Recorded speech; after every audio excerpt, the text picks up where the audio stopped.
श्री कृष्ण गोविंद हरे मुरारे, हे नाथ नारायण वासुदेव।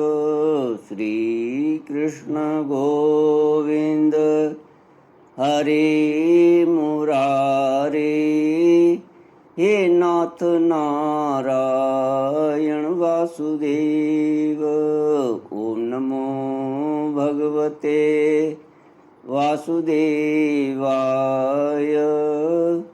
ओम नमो भगवते वासुदेवाय।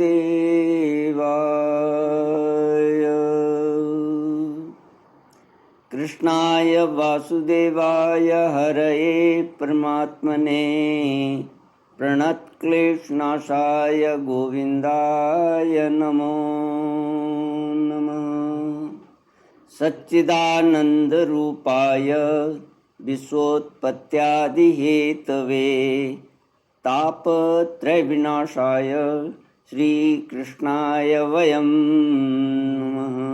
श्रीकृष्णाय वयं नमः। सच्चित आनंद स्वरूप परमात्मा जो सृष्टि के उत्पत्ति, पालन और संहार करता है तथा जीवों के आध्यात्मिक, आदि दैविक, आदि भौतिक तापों को नष्ट करने वाले हैं, अर्थात जीवों के मानसिक, शारीरिक और भौतिक दुखों को दूर करने वाले हैं, उन श्री कृष्ण भगवान को हम नमस्कार करते हैं। श्री कृष्ण गोविंद हरे मुरारी, हे नाथ नारायण वासुदेव। श्रीमद्भागवत द्वितीय स्कंध अथ षष्ठोऽध्यायः। ब्रह्मोवाच वाचां वह्नेर्मुखं क्षेत्रं छन्दसां सप्तधातवः हव्यकव्यामृतानां जिह्वा सर्वरसस्य च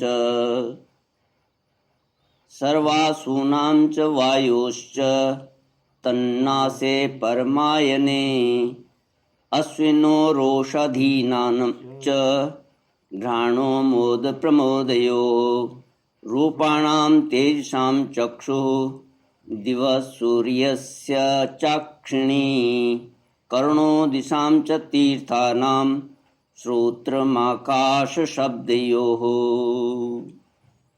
विराट स्वरूप की विभूतियों का वर्णन।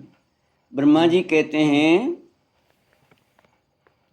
उन्हीं विराट पुरुष के मुख से वाणी और उसके अधिष्ठात्री देवता अग्नि उत्पन्न हुए।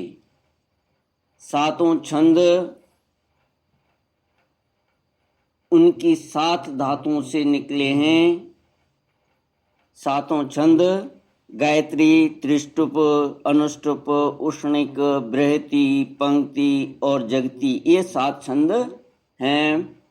ये सातों छंद धातुओं से निकले हैं, उन 7 धातुओं से निकले हैं। मनुष्यों, पितरों और देवताओं के भोजन करने योग्य अमृतमय अन्न, सब प्रकार के रस, रसनेन्द्रिय और उसके अधिष्ठात्री देवता वरुण विराट पुरुष की जिह्वा से उत्पन्न हुए हैं। उनके नासा छिद्रों से प्राण, अपान, व्यान, समान और उदान, प्राण, अपान, व्यान, उदान और समान, ये 5 प्राण और वायु तथा घ्राणेन्द्रिय से अश्विनी कुमार समस्त औषधियाँ एवं साधारण तथा विशेष गंध उत्पन्न हुए। उनकी नेत्रेंद्रिय, रूप और तेज की तथा नेत्र गोलक स्वर्ग और सूर्य की जन्मभूमि हैं।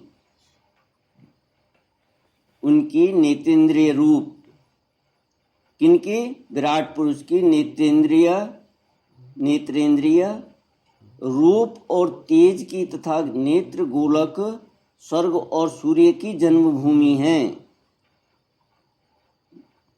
अर्थात सूर्य और नेत्र गोलक कहाँ से पैदा होते हैं? विराट पुरुष के नेत्र से। समस्त दिशाएं और पवित्र करने वाले तीर्थ कानों से तथा आकाश और शब्द श्रोत्रेंद्रिय से निकले हैं। उनका शरीर संसार की सभी वस्तुओं के सार भाग तथा सौंदर्य का खजाना है।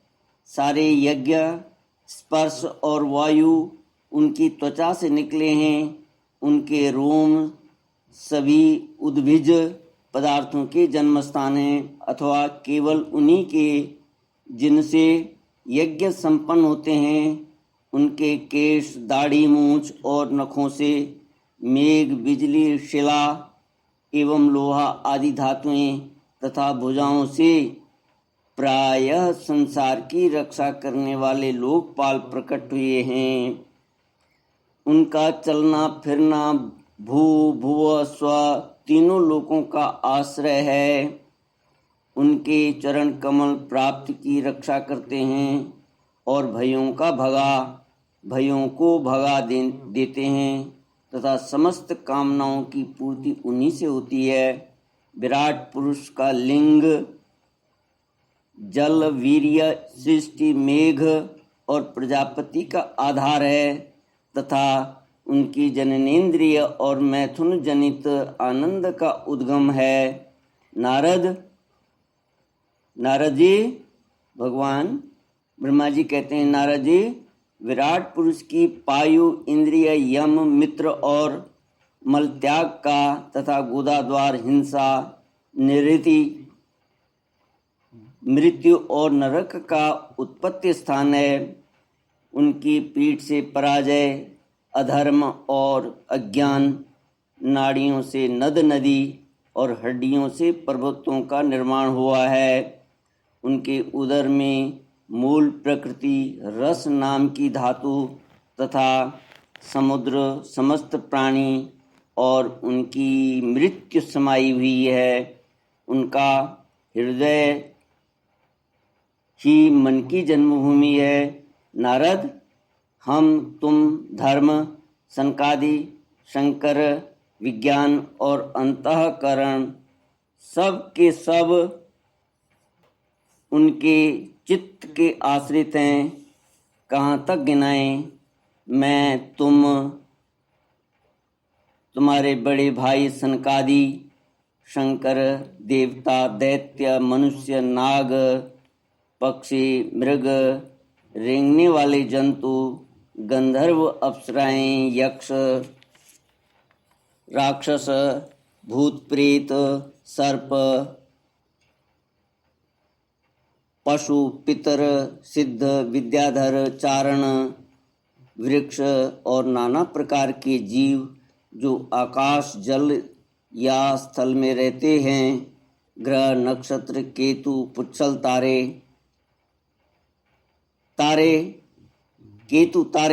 बिजली और बादल, ये सब के सब विराट पुरुष ही हैं। यह संपूर्ण विश्व जो कुछ कभी था, है या होगा, सबको वह घेरे हुए है और उनके अंदर यह विश्व उसके केवल 10 अंगुल के परिणाम में ही स्थित है। 10 अंगुल के परिणाम अर्थात ब्रह्मांड के 7 आवरणों का वर्णन करते हुए वेदांत प्रक्रिया में ऐसा माना गया है कि पृथ्वी से 10 गुना जल, जल से 10 गुना अग्नि, अग्नि से 10 गुना वायु, वायु से 10 गुना आकाश और आकाश से 10 गुना अहंकार, अहंकार से 10 गुना महतत्व और महतत्व से 10 गुनी मूल प्रकृति है। वह प्रकृति भगवान के केवल एक पाद में है। इस प्रकार भगवान की महत्ता प्रकट की गई है। यह दशांगुल न्याय कहलाता है। तो जैसे सूर्य अपने मंडल को प्रकाशित करते हुए ही बाहर भी प्रकाश फैलाते हैं। अपने मंडल को प्रकाशित करते हुए ही बाहर भी प्रकाश फैलाते हैं। वैसे ही पुराण पुरुष परमात्मा भी संपूर्ण विराट विग्रह को प्रकाशित करते हुए ही उनके बाहर भीतर सर्वत्र एक रस प्रकाशित हो रहा है। मुनिवर, जो कुछ मनुष्य की क्रिया और संकल्प से बनता है उससे वह परे है और अमृत एवं अभय पद मोक्ष का स्वामी है। यही कारण है कि कोई भी उसकी महिमा का पार नहीं पा सकता। संपूर्ण लोक भगवान के एकमात्र भगवान के एक पाद मात्र अंश मात्र हैं तथा उनके अंश मात्र लोकों में समस्त प्राणी निवास करते हैं। भूलोक, भुवरलोक और स्वर्ग लोक के ऊपर महरलोक है। उसके भी ऊपर जन, तप और सत्य लोकों में कर्मशः अमृत, क्षेम एवं अभय का नित्य निवास है। जन, तप और सत्य, इन तीनों लोकों में ब्रह्मचारी, वानप्रस्थ एवं सन्यासी निवास करते हैं। दीर्घकालीन ब्रह्मचर्य से रहित गृहस्थ भूलोक, भुवरलोक और स्वर्गलोक के भीतर ही निवास करते हैं। शास्त्रों में दो मार्ग बतलाए गए हैं। एक अविद्या रूप कर्म मार्ग जो सकाम पुरुषों के लिए है और दूसरा उपासना रूप विद्या मार्ग जो निष्काम उपासकों के लिए है। मनुष्य दोनों में से किसी एक का आश्रय लेकर भोग प्राप्त कराने वाले दक्षिण मार्ग से अथवा मोक्ष प्राप्त करवाने वाले उत्तर मार्ग से यात्रा करता है। परंतु पुरुषोत्तम भगवान दोनों के आधारभूत हैं। जैसे सूर्य अपनी किरणों से सबको प्रकाशित करते हुए भी सबसे अलग है, वैसे ही जिन परमात्मा से इस अंड की और पंचभूत एकादश इंद्रिय एवं गुणमय विराट की उत्पत्ति हुई है, वे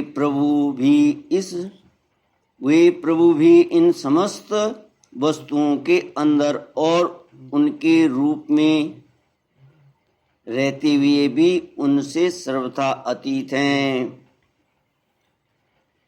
श्री कृष्ण गोविंद हरे मुरारी, हे नाथ नारायण वासुदेव।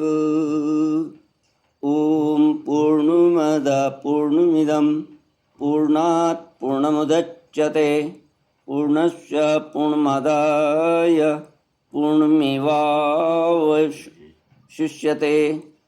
पूर्णमेवावशिष्यते।